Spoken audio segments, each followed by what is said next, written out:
may have heard, okay, many of you have heard that the City of Los Angeles Legacy Business Program has launched a new component of its Legacy Business Program. It is the technical assistance component, which offers resources and connections to business advisors to help you continue to strengthen and grow your business. This new toolkit is available on the city's website, and it hones in on 9 business needs. And so during the webinar series, we are delving deeper into these 9 topics. And today's webinar is focused on succession planning, in particular, employee ownership as a model for succession planning.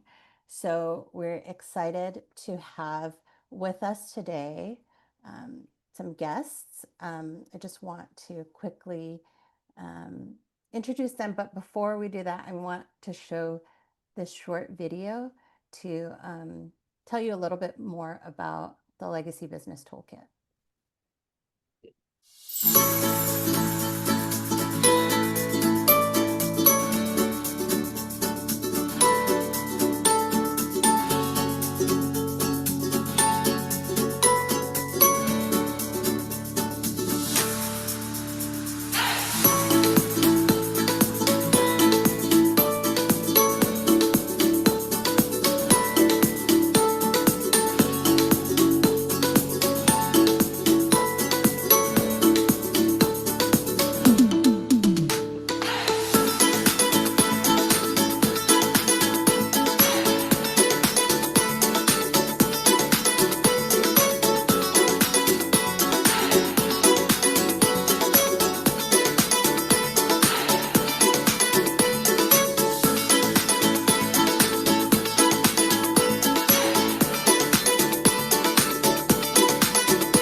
Thank you. So today's Hello. hello. Today's webinar is going to be. Hey, Alejandro. Good morning. Oh, can we have that person please mute? Thanks. So today's program is going to focus on employee ownership, and we will have speakers do some short presentations to let us know a little bit more of kind of how they are coming to employee ownership. And then we'll kind of come back together as a full group, and I'll moderate some question and answers. And that'll be the time that we will also take questions from the attendees. So I just want to tell you a little bit about our speakers. So we have Katie Weigman, who is with Maximum Fun. She's a worker owner and was the founding president of the board of directors. Her title at Max Fun is Operations Specialist, but she prefers Fixer because it makes her feel more like Harvey Keitel. A Chicago native, she moved to LA to study cinema television production at USC and never left because packing's the worst. KT has extensive film and TV credits as a stunt performer and has also worked as a photographer, advice columnist, bass player, and PA announcer for the LA Derby Dolls. She is the luckiest person you know. So, gosh, I hope you get a lot of questions, KT. That's amazing. It certainly invites a lot of questions, but none of that is what I'm here to talk about today. Worker ownership. Ask me about Yeah. Derby tomorrow. Thanks for joining us. We also have with us today Megan Gordon. She's a business engagement and partnerships senior manager at Project Equity. She brings a wealth of experience in fostering the growth and development of small business across diverse sectors. With a career spanning various industries, she has navigated roles in sales, marketing, and customer service, offering a comprehensive perspective valuable to small business owners exploring transitions to employee ownership models. She has served as at Project Equity for over 2 years, where much of her day to day work involves speaking directly with small business owners, exploring EO, employee ownership options for their businesses. Thank you both for joining us. We also have Nissa Buck from the Economic and Workforce Development Department who heads up our Legacy Business Program. And she's going to tell us more about the program right now. Yes, thank you. Yes, I'm the manager of the Legacy Business program, and Alana is my colleague that's also assisting with this program. I think everyone agrees that small businesses are the backbone of any city, especially city of Los Angeles. And if we lose any of these businesses, there's definitely a cultural dislocation and definitely a loss within their local communities. So in order to help these businesses, the city of Los Angeles has launched the Legacy Business Program in February of last year. Next slide. A legacy business, as defined by City Council, is a business that's been in operation for at least 20 years or more within the same community, and they have to meet at least 3 of the following 4 criteria. 1, contributes significantly to its community's history or identity, sustains or cultivates distinctive cultural traditions or practices. The business is not franchised or affiliated with a national corporate chain, and it has to provide vital goods and services in a language or manner that's culturally accessible to its community. So it is going to be like an application narrative base. So within the application, you would explain to us how you meet these criterias in order to qualify for this program. And once you join the program, there's various benefits that we'll get into right now. Actually, here's just a geographical idea of where our current legacy business are that are enrolled into our program. We have 678, and there's plenty more out there. So we're looking forward to your application if you're not already enrolled. So some of the benefits of this program is there are promotional activities. You'll be featured on our website and social media. We'll also be sharing your information with your council offices to also help highlight you guys. We do send out these promotional toolkits that include stickers like the one in the picture. And hopefully this will all lead to increased visibility and exposure to get potential new customers. Next slide. And one of the benefits too is we do have a grant program exclusively for registered legacy businesses. It's up to 20,000 depending on how many employees you have. We did just close round 2. However, round 3 will be opening up next year. So this is the perfect time to be joining us if you aren't already in the program. Next slide. So as Rosalyn mentioned, another benefit is this toolkit, which this webinar is help promoting, and it is all available on our website, so you can download it in different languages, and the website's also able to be translated in many languages. And if you're not sure where to start, we do have a needs assessment that you can fill out, and we could make recommendations to you. And that's it. Visit our website. That's the link there. And thank you for your time.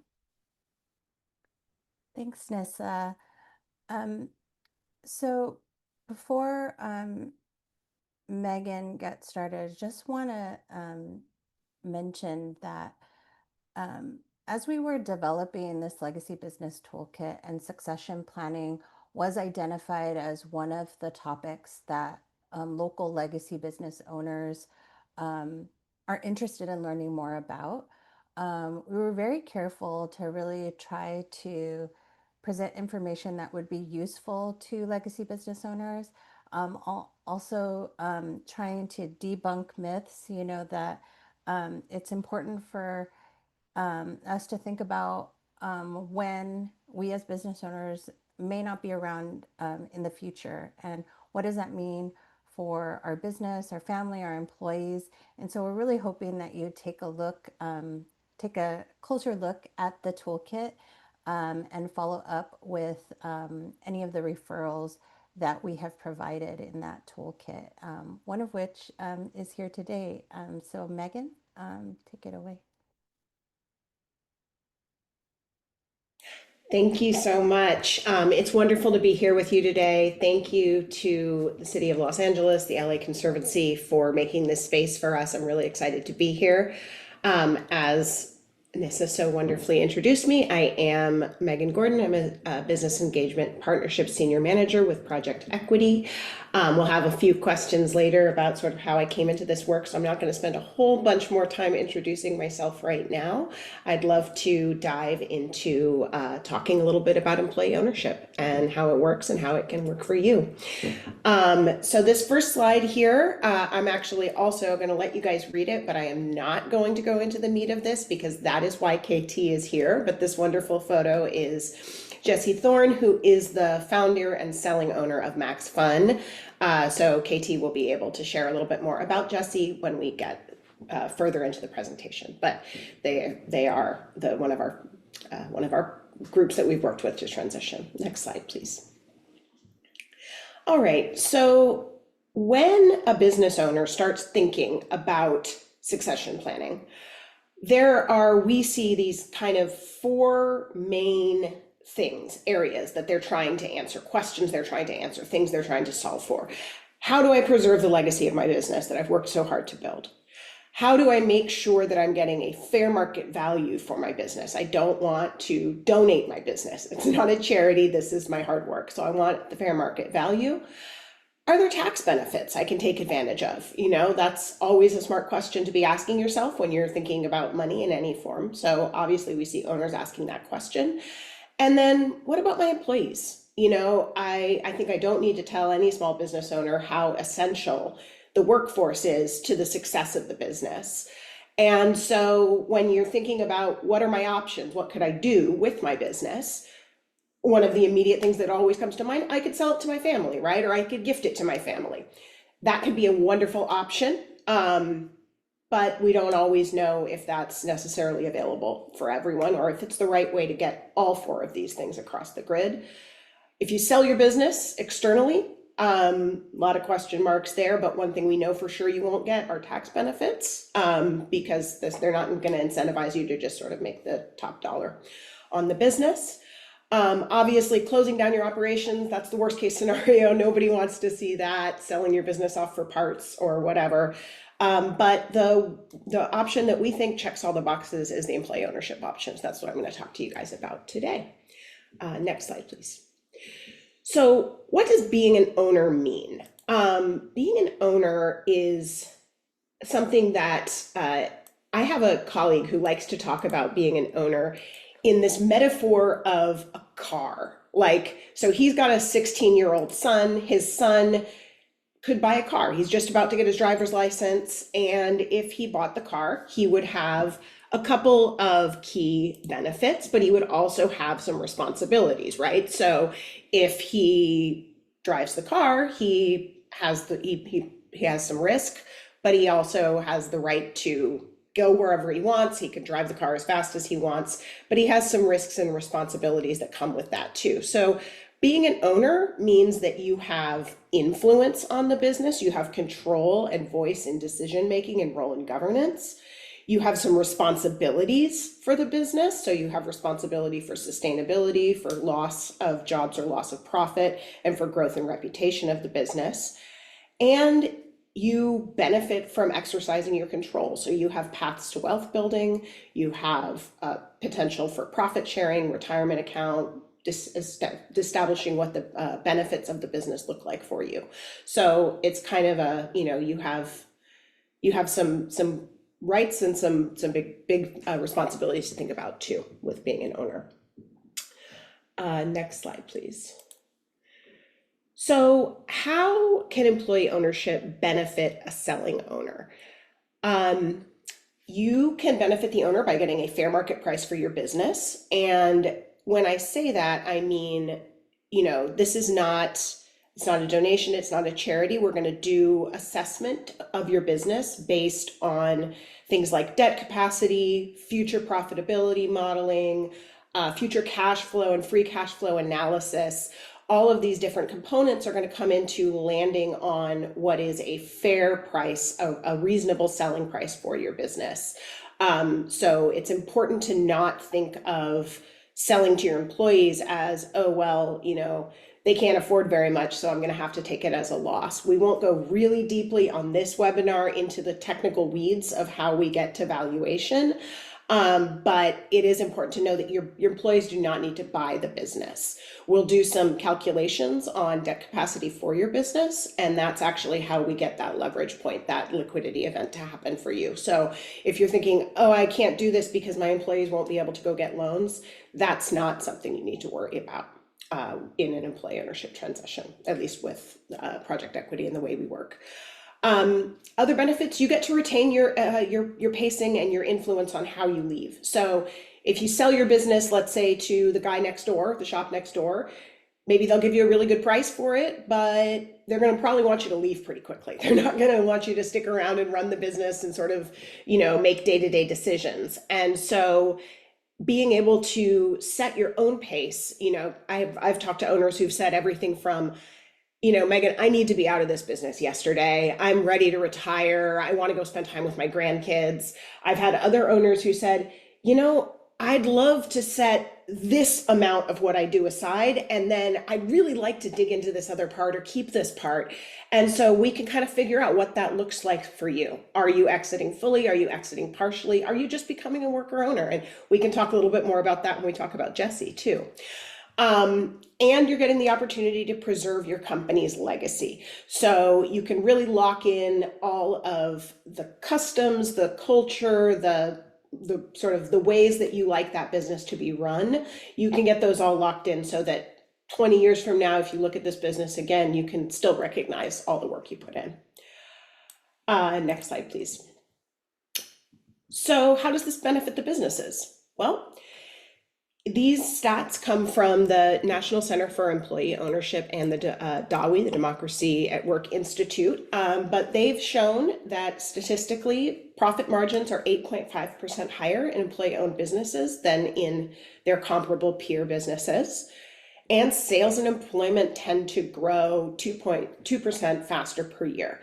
And there's a couple things driving this, and there's a lot of different thoughts on this, but I think it's pretty simple when you think about the fact, when we go back to that idea of control and responsibility, that when you become a worker owner, when your employees become worker owners, they go from just punching a time clock, maybe doing their work and coming in, but now they're materially driving the success of the business, and that materially drives what profit sharing they see at the end of the year. So we see people get really innovative when they become worker owners, because all of a sudden they, that's not just a forklift, that's their forklift that they as a business owner own. And so they care more about how it's maintained and how it's used, and they figure out ways to, make things work better. So there's a lot of different things driving behind this, but a lot of it comes back to that. When we give that responsibility and we give that control, in order to reap the benefits, people will get creative in a lot of great ways. Next slide, please. And so that then translates to better outcomes for workers. So again, these numbers come from the National Center for Employee Ownership. We see 33% higher wages generally in employee-owned businesses, 53% longer job tenure, and all of that leading to drive to 92% higher household net worth. So that's the kind of win-win-win solution where it's good for the exiting owner, it's good for the business itself, and it's good to create more economically secure workers, which then in turn is great for the economies that you reside in. Because the other thing that worker owners do is they spend their money in the community that they live in. So any money that's being thrown off and generated by a worker-owned company is going right back into the community that you live in. And so that you're seeing that through a higher tax base, or more tax advantages being spent in your community, in your money. So that's the win-win. Next slide, please. All right, so what the heck is employee ownership? When we say employee ownership, what do we mean? When we talk about broad-based employee ownership, we're talking about three basic models. The first model is the one that I'd say most people have heard of. If I say in a room full of brokers or, bankers, if I say, who knows what employee ownership is? Most people will say, oh yes, Megan, I know what an ESOP is. I've heard of that. And that's great. And that's definitely one of the forms of employee ownership. The ESOP is an employee stock ownership plan. It's essentially a retirement plan where, some or all of the company is existing there to benefit the employees. ESOPs are good for larger companies. They're a vehicle for the purchase of stock from existing stockholders at market value with a friendly buyer. There's a lot of tax benefits to the ESOP plans. And they're a very advantageous model for larger companies. We generally want to see at a minimum 35 employees for an ESOP plan to work. And these tend to work better for more mature companies that have an in-house HR department, companies that are generally in the highly profitable category. I know some practitioners who don't want to talk unless we're talking 2.5 million in revenue or above, but they are a great option for those larger companies. What about companies that are a little bit smaller? Let's go to the next slide. Sorry, is everyone seeing the slides? Because I don't see them on the screen. We Oh. have the slides, but it was the previous slide. They were all on the same slide. Got it. Yeah, can we go back a couple slides? Because we're on the I'm seeing the transition process slide. Yeah, great, stay here. So just worker cooperatives. So worker cooperatives are wholly owned by the employee owners. They share in profits, they elect and serve on the board of directors. And they are generally high employee engagement. You want to see a board of directors made up of majority worker owners. You're going to see profit sharing via a form called patronage based on hours worked. They are very flexible. They do have some federal tax benefits. They do have some lower setup costs, and we'll talk a little bit about costs later. There is a small employee buy-in amount, but it shouldn't be viewed as enough to purchase the company, and we can talk more about that if we'd like. But a nice thing about worker co-ops is that they are available and accessible to smaller companies. So you can have as few as 12 employees and qualify for a worker co-op. Next slide, please. Or sorry, stay on this slide, but just finally, EOTs. So an employee ownership trust is a PPT, that's a perpetual purpose trust that holds some or all of the shares of the company. The trust is going to protect the purpose of the company sort of indefinitely, making it difficult for the company to be resold. We kind of call this a mission lock. The purpose on the trust is to focus the mission of the company, and the company is going to be operated and managed by the employees. The employees in an EOT are going to receive a share of operating profits in accordance with a formula. You will set that formula up as you're establishing your EOT, and you will receive those benefits for the duration of your employment. Employees also have rights to representation on governing bodies, and they'll vote on key issues defined in the trust agreement. So that's the EOT. Next slide, please. So how we do work, Project Equity does work. So the beginning of our process is what we call exploration. This is a free service that we provide. This is actually what I do all day, every day. We will have 2 to 4 conversations with a business owner and talk about, whether employee ownership is right for their company. The next step is a feasibility study. This is a 3 to 4 month deep dive process. We're going to get really into the weeds. We're going to do future profitability modeling. We're going to do debt capacity analysis. We're going to do management structure analysis. What's the owner want to do? Do they want to leave? What do we need to do to replace them if they're leaving? We're going to start looking at the value of the business, what we think the business might sell for, and we're going to start looking at potential capital, ways that we can bring capital. So I mentioned earlier, if you're thinking, oh, my employees can't afford the business, that's one of the things that Project Equity does. We actually can help bring that capital in to finance the sale, so your employees don't need to bring money to that. So during the feasibility, we're going to do all that. At the end of the 3 to 4 months, you'll get this report back that's kind of, okay, here's all of the things we learned about your business and whether we think you're ready to move forward to the next step. The next step is our transition process. Transition takes anywhere from, it could take as little as 6 months, it could take maybe 8 months. If it's really complicated what you're trying to set up, it could take longer, maybe a year. But I'd say the sweet spot is to think maybe from feasibility through transition, you're probably going to take about a year to finish it. And in transition, we're going to actually do the technical work of transitioning your business. We are going to establish your governance. We're going to write down your mission. We're going to figure out who, what responsibilities are being transitioned to other people. We're going to establish what your profit sharing rules look like. We're going to establish what the rules of how do you become a worker owner, if there are guardrails around you need to have worked here a certain number of years, or you need a sponsor from internally from someone on the team to say that you should be a worker owner.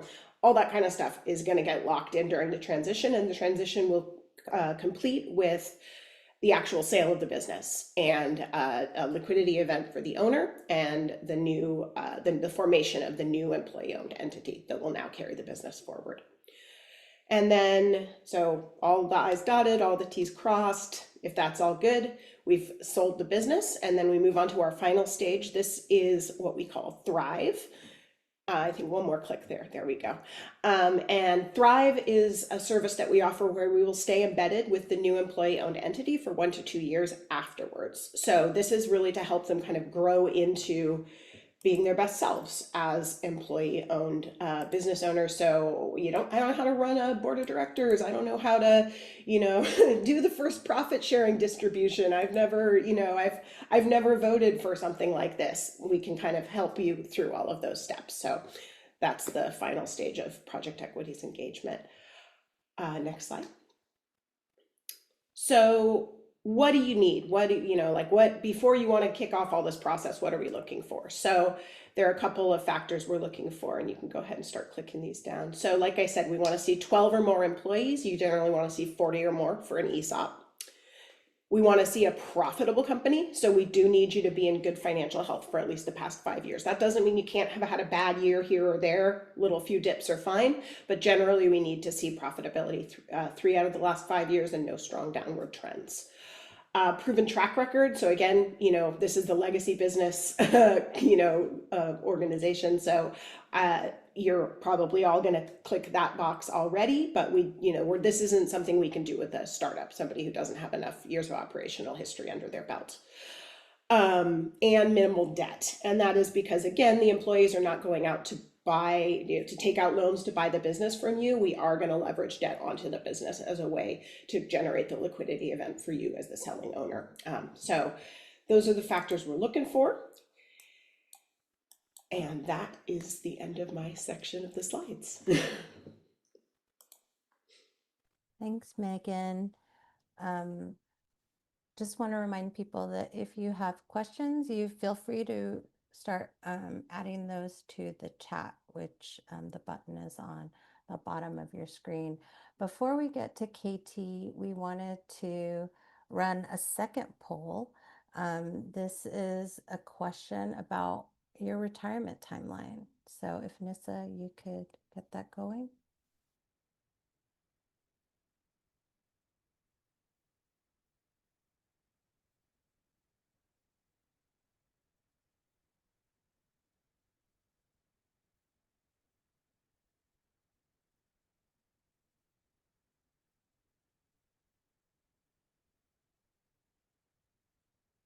Not letting me launch it, so.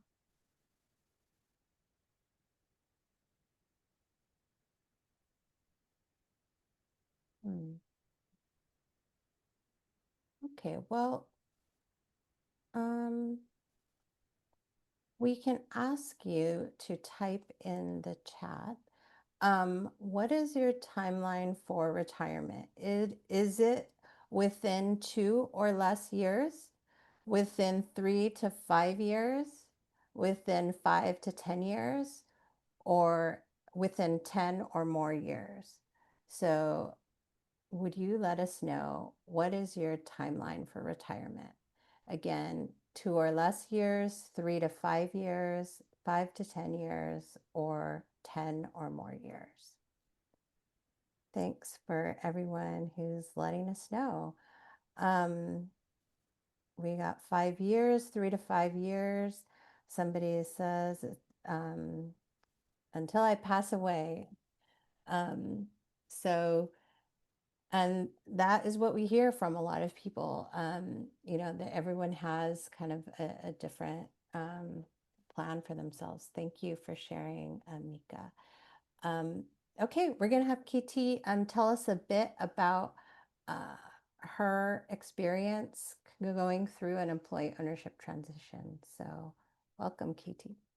Thanks, Rosalind. Hi, everybody. I'm Katie, and I work at Maximum Fun. Maximum Fun is a worker-owned podcast network comprising about 40 or so podcasts. They're all about comedy and culture, or culture. And they're supported by the people who listen to them. Kind of like on public radio, where we ask people, we provide the product for free, and then we ask people to support it to keep it going. So we collect contributions from listeners and pass about 70% of those on to the people who make the podcast creators themselves, and then keep 30% ourselves for overhead for running the network. That includes selling ads, doing fundraising, hosting, doing all the technical things to keep podcasts happening. So that's our model. That's the way that the company was conceived by its founder, Jesse Thorne. He started in radio, doing college radio in Santa Cruz, California, and he turned that college radio show into becoming the youngest regular host of an NPR radio show, with his show, The Sound of Young America, which eventually became the cultural interview show Bullseye, which just celebrated its 25th anniversary this year. Which is very exciting. He's been doing all kinds of cool interviews and special events all over the place. The thing is that the company grew and grew off of that one initial show. And it became very stressful for Jesse. It wasn't anything he ever intended, to create a podcast empire. And the stress of the work plus home life balance and some health challenges resulted in his wife and co-founder, Teresa, sitting him down at the kitchen table one day in 2018 and saying, "You have to back off of this. I'm afraid you're going to die." And he took that to heart and thought about what he wanted his life to be and what he wanted the business to be. He wanted to continue doing what we were doing, but he needed to make his role in it less stressful, less onerous. He'd had offers to buy the company outright from pretty big factors, although he won't name names, but it was never really about how much money could he possibly make. He was concerned that by selling the company to an Amazon, a Sirius, I'm naming names. He won't name names. But by selling the companies to somebody big, they could chop off all of the jobs that would be duplicated, like the business jobs, like the bookkeeping jobs, that there'd be duplication with the acquiring company. He also thought it might be a betrayal of the people who make the shows that make our network possible. So he didn't want to do that. He was inspired by his father-in-law, actually, Teresa's dad, who was part of an employee-owned hardware store up in Northern California. He talked to him about the benefits of employee ownership, and then he found Project Equity. And that's what got him into the very steps that Megan was talking about earlier.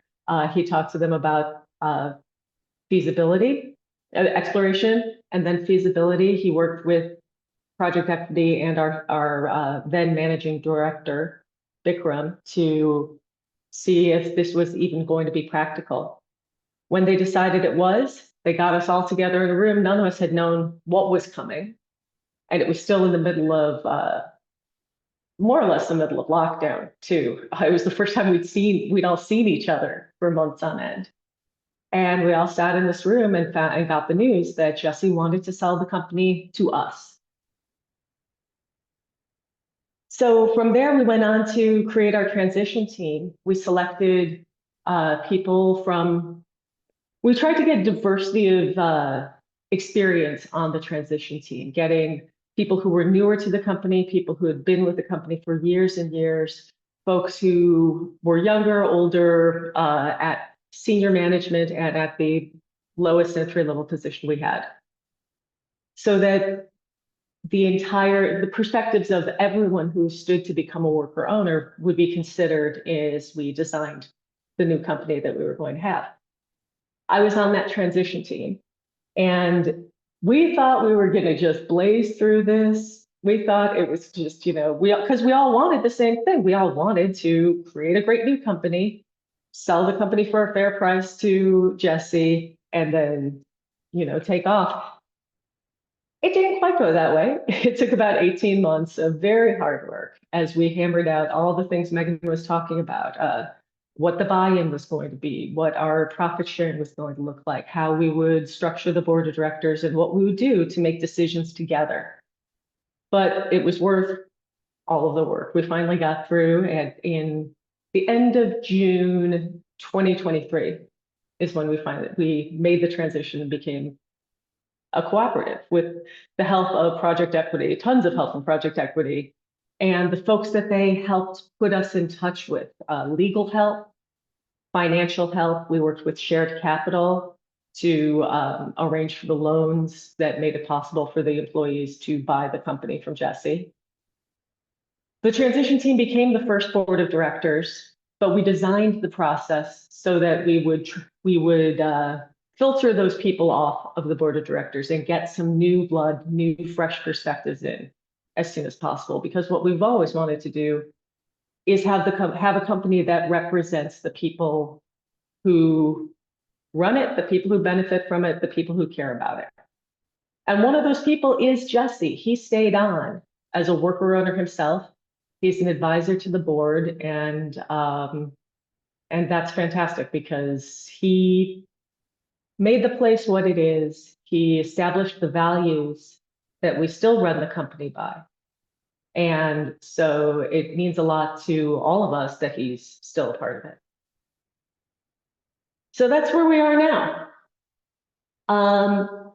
And now we're into the opinion part. Why I think it was important for us to become a worker co-op, why I think it was good. It was best for the seller. The selling owner he knew he couldn't maintain the status quo of business and life and all of it.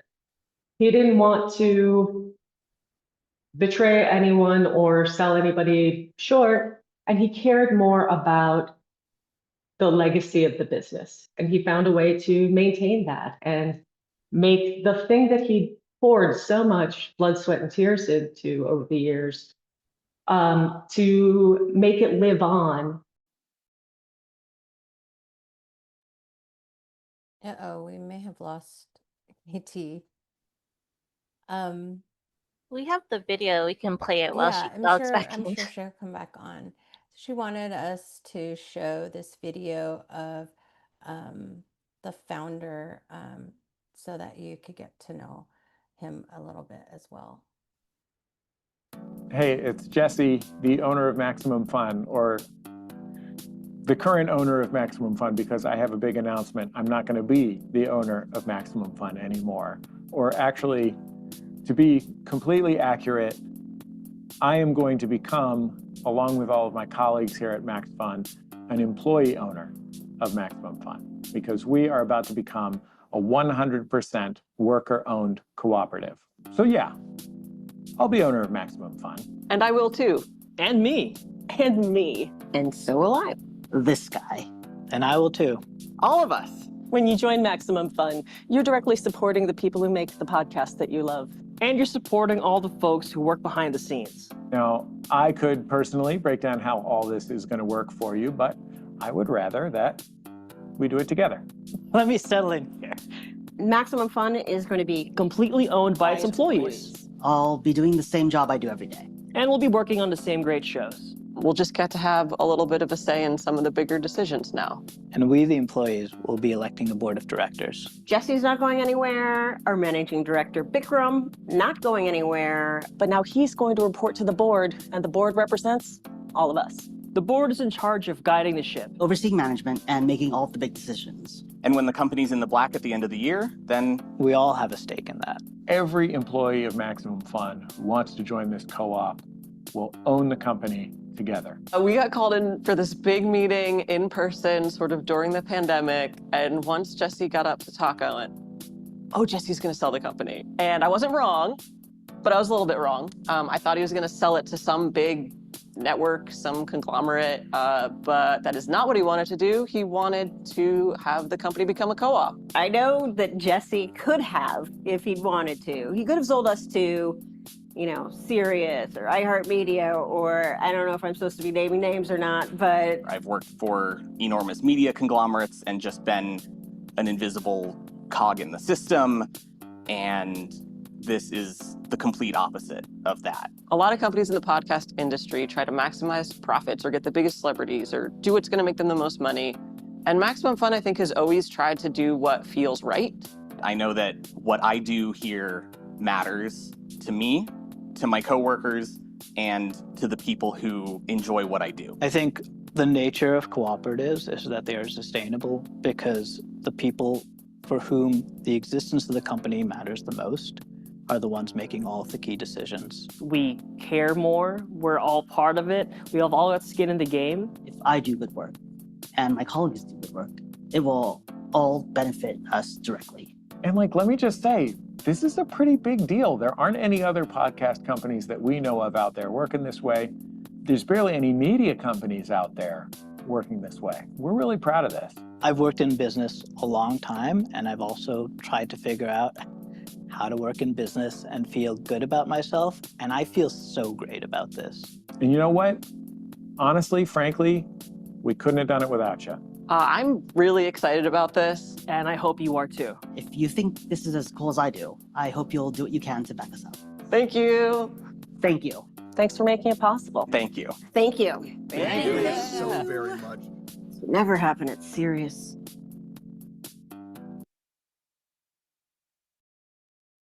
KT, we played the video. Great. Because I think you dropped off. Such a cool video. Did you want to say anything more about it? So first of all, I apologize. Our network, we've just moved to a new location and our network went down right in the middle of me talking. The other thing that's happening here is a meeting of our board of directors. So it went down right in the middle of that too. So never a dull moment. Well, all the worker owners you just saw probably said it better than I'm going to right now. Just to sum up about worker ownership and what it means to me personally. Max Fun has always been a different place in the media world and in the podcast, even in the podcast industry itself. We are independent. We're committed to raising up underserved voices. We're willing to stay smaller if it means we get to keep our values. And worker ownership empowers us to keep doing what we do the way we choose to do it. And that's why I'm grateful to Jesse forever for the decision that he made. I'm grateful to my fellow worker owners for putting in the work to make it happen. And I'm grateful to Project Equity. Thanks, guys. Y'all did a lot for us. And also thank you, Rosalind and LA Conservancy and the City of LA for having us here today. I meant to say that at the beginning. I skipped that part.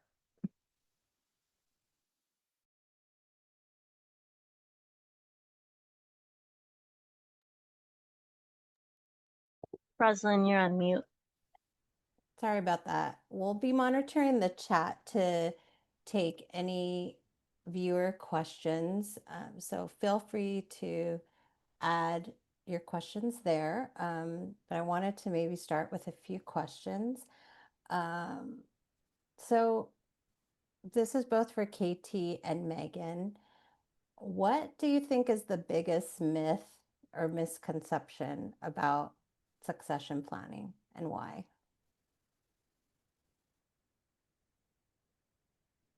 I can jump in there. I think one common misconception or one thing that doesn't occur to business owners is that not every business sells. I know a lot of people just sort of assume when it comes time, I'll throw my business up on a broker website somewhere and the offers will pour in and I'll sell the business. And for some people, that'll be the case. But what we've found is that only 30% of businesses actually transition within families. So that's often the thought that people have is, oh, my kids will take over the business. And we often find that to not be the case. I say consider that a good problem. You did such a good job building your business, and maybe you sent your kids to a college you didn't have the opportunity to go to, or you opened more doors and opportunities for them. But as a result, maybe they don't want to run your business now. Maybe they have something else that they're doing. The other, selling the business on the open market, only about 20% of businesses that are listed for sale actually sell. So if you can add those numbers together, we're looking at a pretty significant amount of businesses that don't necessarily have a good plan in place. And so that's where we like to introduce the idea that you do have potentially a built-in buyer right there that you never even thought of, that could help you. So that's one common misconception I see. And this isn't exactly my field, succession planning, but as I thought about this issue, I think that a big misconception might be that it doesn't matter, or that it matters just to you, to your kids, your immediate family. What you do with your business matters to so many people. It matters to your employees, certainly. It matters to your clients who trust you, the people who have been purchasing from you or using your services all these years and want to make sure that that's still available to them. It matters to the communities that your employees work in and buy things in and pay taxes in.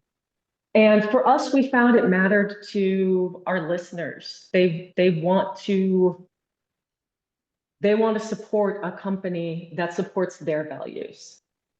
And by being careful and thoughtful in succession planning, our selling owner made that a possibility.